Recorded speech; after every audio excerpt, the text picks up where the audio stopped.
So hello friends, welcome back to Brain Masters. आज की इस वीडियो में हम लोग पढ़ने वाले हैं क्लास 9 ज्योग्राफी का चैप्टर नंबर 3 जो कि है ड्रेनेज। इस चैप्टर में हम लोग इंडिया के सारे रिवर के ड्रेनेज सिस्टम को पढ़ेंगे और सारी रिवर्स की ट्रिब्यूटरीज, डिस्ट्रीब्यूटरीज और अदर फॉर्म जैसे कि डेल्टा क्या होता है, ये सब पढ़ेंगे। तो पहले हम लोग जान लेते हैं कि आखिर ड्रेनेज ये जो वर्ड है इसका मतलब क्या है। जो ये वर्ड ड्रेनेज है ये किसी एक एरिया के रिवर सिस्टम को इंडिकेट करता है। यानी कि जो वर्ड ड्रेनेज है इसका मतलब होता है river system of an area, यानी कि किसी भी एरिया का रिवर सिस्टम। अब रिवर सिस्टम में केवल एक ही रिवर नहीं आती है, उसमें उसकी ट्रिब्यूटरीज भी आती हैं, डिस्ट्रीब्यूटरीज भी आती हैं। अगर आपको ट्रिब्यूटरीज और डिस्ट्रीब्यूटरीज नहीं पता तो वो भी आप इस वीडियो में जान जाएंगे। तो रिवर सिस्टम होता है किसी, जैसे कि कोई एक एरिया है, इसमें अगर कोई रिवर फ्लो कर रही है तो उसके पूरे रिवर सिस्टम को हम लोग बोलते हैं, इस पूरे एरिया के रिवर सिस्टम को बोलते हैं ड्रेनेज। तो ये हमारा ड्रेनेज जो टॉपिक है उसका मीनिंग हो गया। अब इसमें आपको कुछ पॉइंट्स देखने को मिलेंगे, जैसे कि पहला ड्रेनेज था जो हम लोगों ने समझ लिया। दूसरा है ड्रेनेज बेसिन। ड्रेनेज बेसिन आपको एनसीईआरटी में दूसरा टर्म मिलेगा, ड्रेनेज बेसिन।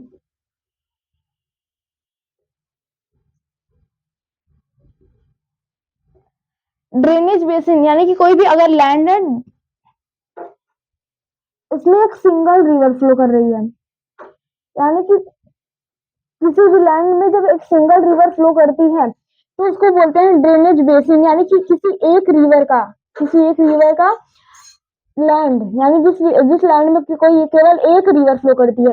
रिवर सिस्टम की अगर आप बात करेंगे तो उसमें उसकी ट्रिब्यूटरीज भी आ जाएंगी और उसकी डिस्ट्रीब्यूटरीज भी आ जाएंगी। लेकिन अगर आप किसी एक रिवर का, अगर आप कहीं भी ड्रेनेज बेसिन पढ़ेंगे तो वहां पे केवल आपको एक रिवर मिलेगी और एक ही रिवर की जो एरिया कवर करेगी वो, उसको हम लोग बोलेंगे ड्रेनेज बेसिन। यानी कि कोई एक रिवर यहाँ फ्लो कर रही है तो ये इस रिवर का ड्रेनेज बेसिन है।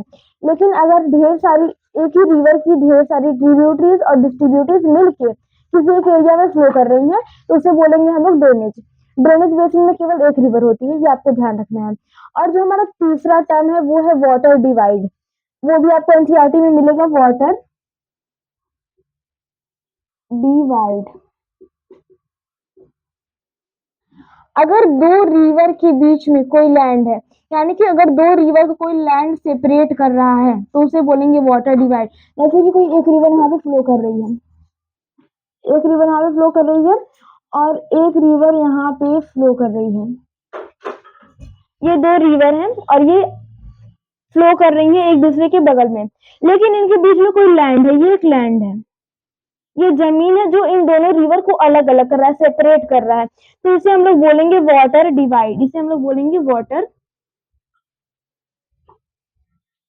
डिवाइड। तो ये हमारा वाटर डिवाइड एक ऐसा लैंड होता है जो दो रिवर्स को सेपरेट करता है, तो इसे हम लोग बोलते हैं वाटर डिवाइड। इसके बाद आप एनसीईआरटी में देखेंगे कि हम लोग इसमें ड्रेनेज सिस्टम ऑफ इंडिया पढ़ने वाले हैं।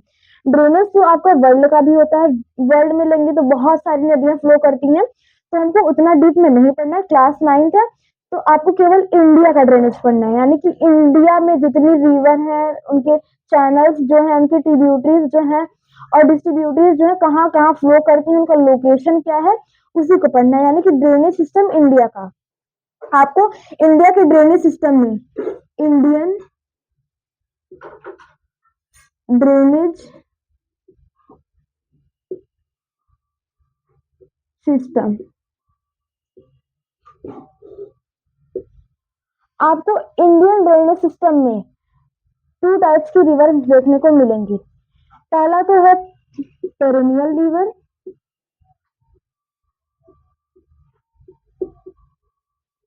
पेरेनियल रिवर, पेरेनियल रिवर या फिर आप इसे हिमालयन रिवर भी कह सकते हैं, हिमालयन रिवर। पेरेनियल रिवर का मीनिंग ये होता है कि ऐसी नदी जिसमें साल भर पानी रहे। कुछ छोटी नदियां होती हैं, जब गर्मी का मौसम आता है तो उसमें से पानी सूख जाता है, तो जिस नदी में साल भर पानी रहेगा इसे हम लोग बोलेंगे पेरिनियल रिवर। और पेरिनियल रिवर जो होती है वो मोस्टली हिमालयन रिवर होती है। जैसे कि आप जानते होंगे हिमालय क्या है, ये हमारा एक माउंटेन है। जैसे कि हमारा माउंटेन है तो ये बहुत ज्यादा अल्टीट्यूड यानी कि बहुत ज्यादा हाइट पे होने के नाते इस पे ग्लेशियर्स बने रहते हैं, ग्लेशियर्स यहाँ पे बने रहते हैं। और यही ग्लेशियर जब मेल्ट करते हैं तो यहाँ से रिवर निकलती है। और ये ग्लेशियर्स 1-2 महीने नहीं मेल्ट करती है, धीरे धीरे 12 महीने पूरे साल भर मेल्ट करते रहते हैं, जिसकी वजह से जो यहाँ से ये रिवर निकलती है इसमें साल भर पानी रहता है, गर्मी में सूखती नहीं है। इसलिए जो हिमालयन रिवर है वो पेरेनियल रिवर होती है, सारी की सारी हिमालयन रिवर पेरेनियल रिवर होती है। और दूसरा रिवर आप क्या देखेंगे, पेनिनसुलर रिवर, पेनिनसुलर रिवर।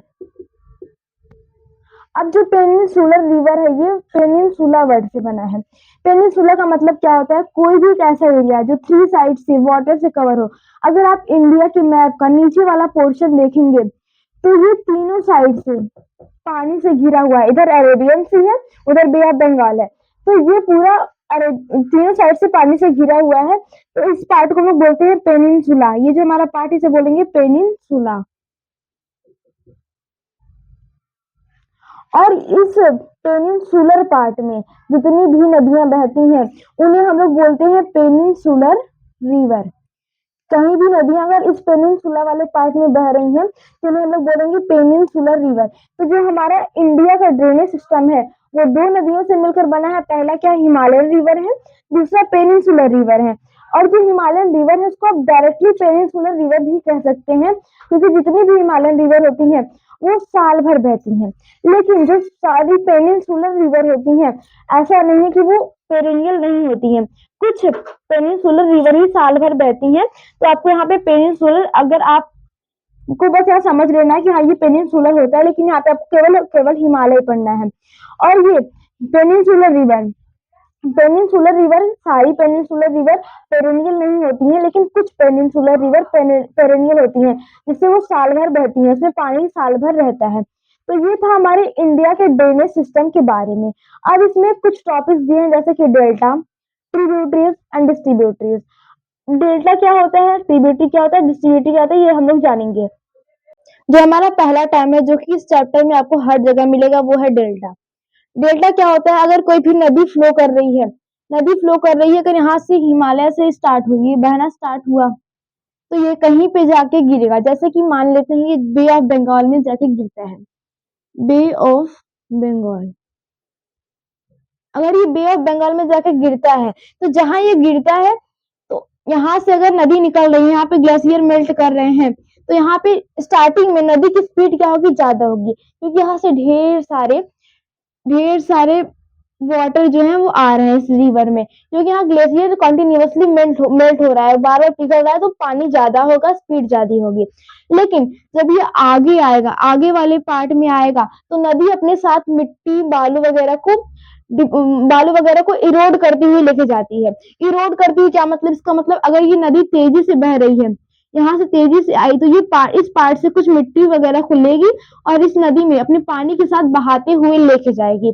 और जब ये एकदम जहां इसको किसी भी वाटर बॉडी में गिरना होता है, जैसे कि नदी है, अगर आप बे ऑफ बंगाल में वो गिरने वाली है, तो गिरने वाली है जब ये बहुत लंबा ट्रैवल करेगी तो लास्ट में इसका स्पीड बहुत कम हो जाएगा।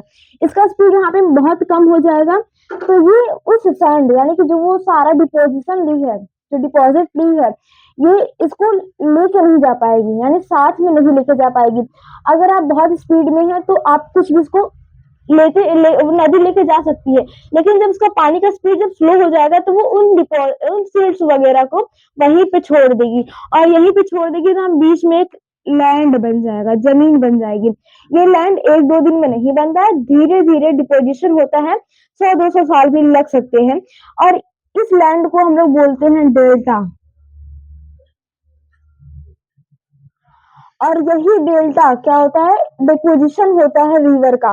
लेकिन आपको ये ध्यान रखना है कि जो रिवर का डिपोजिशन यानी कि जो डेल्टा का फॉर्मेशन होगा वो एकदम इसके लास्ट वाले पोर्शन में होगा, यानी कि जहां पे नदी डाउनपोर होगी किसी भी बड़े वाटर बॉडी में, जैसे कि अगर किसी ओशन में गिर रही है, सी में गिर रही है, तो अगर वो गिर रही है एकदम लास्ट वाले पोर्शन में ही ये डेल्टा का फॉर्मेशन होगा।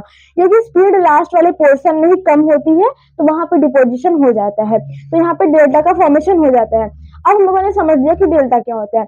अब जो हमारा सेकंड टर्म है वो है ट्रिब्यूटरीज।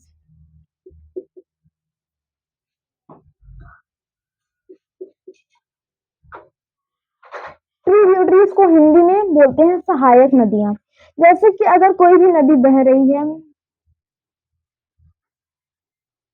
तो इसमें आप देखे होंगे कि अगर कोई भी नदी बहती है तो वहां पे और ढेर सारी छोटी छोटी नदियां आके उससे मिलती हैं और वो एक बड़ी नदी का निर्माण करती हैं। जैसे कि अगर गंगा नदी है तो कई नदियों से मिलती है वो, यानी गंगा नदी अगर बह रही है तो उसमें कई नदियां आके मिलती हैं, कई नदियां आके मिलती हैं और इसको एक बड़ी नदी बनाती हैं। यहाँ पे ये नदियां मिली तो ये जब कोई भी नदी मिलती है किसी नदी से, अगर छोटी नदी होंगी तो वो बड़ी नदी से आकर मिलेंगी। जैसे कि गंगा है तो गंगा की ढेर सारी ट्रिब्यूटरीज हैं जो कि आपके एनसीईआरटी में गिवन है, आप पढ़ सकते हैं वहां से। तो ट्रिब्यूटरीज का मतलब यही होता है कि किसी भी नदी में अगर कोई दूसरी नदी आके मिल रही है तो उसे हम लोग बोलेंगे ट्रिब्यूटरीज, जिसका मतलब होता है सहायक नदी। सहायक नदी यानी कि ये मिलेगी। अगर आप वही डिस्ट्रीब्यूटरीज की बात करें, डिस्ट्रीब्यूटरीज हमारा जो है वो थर्ड टर्म है, डिस्ट्रीब्यूटरीज। डिस्ट्रीब्यूटरीज जैसा कि मैंने बताया था, यहाँ पे जब डेल्टा का फॉर्मेशन होता है, जब नदी एकदम लास्ट में पहुंच जाती है तो यहाँ पे जब डेल्टा बन जाता है तो ये नदी का देखने का रास्ता थोड़ा अलग हो जाएगा, क्योंकि यहाँ पे एक लैंड बन गया है तो कुछ नदी इधर चली जाएगी और कुछ नदी का पार्ट इधर चला जाएगा। यहाँ से ये दो पार्ट में डिवाइड हो गई, ये दो ही पार्ट में नहीं डिवाइड होती है। अगर ढेर सारे डेल्टा बने हुए हैं तो ये ढेर सारे पार्ट में डिवाइड हो जाती है, और जिन पार्ट में ये डिवाइड होती है उन्हीं को बोलते हैं डिस्ट्रीब्यूटरीज। यानी कि अगर मिली तो बोलेंगे ट्रिब्यूटरी, और अगर अलग हुई तो उसे बोलेंगे डिस्ट्रीब्यूटरीज। तो ये डिस्ट्रीब्यूटरीज होती है वो जो डेल्टा के बनने के कारण बनती है, यानी कि अगर डिपोजिशन होगा तब डिस्ट्रीब्यूटरीज बनेंगे। और आपको ये भी ध्यान रखना है कि डेल्टा जो होता है वो किसी, जहां नदी डाउनपोर होती है वहां पे बनता है, तो जहां नदी डाउनपोर होगी वहीं इसकी डिस्ट्रीब्यूटरीज भी बनेंगी। स्टार्ट में इसकी डिस्ट्रीब्यूटरीज नहीं बन सकती और ना ही यहाँ पे डेल्टा बन सकता है। होप करते हैं आपको ये ओवरऑल इस ड्रेनेज चैप्टर का इंट्रोडक्शन समझ में आ गया होगा। नेक्स्ट पार्ट में हम बारी बारी से सारे रिवर सिस्टम को कवर करेंगे। अगर आपको वीडियो अच्छा लगा तो हमारे वीडियो को लाइक करें और हमारे चैनल ब्रेनस्टॉक को सब्सक्राइब करें। Thank you.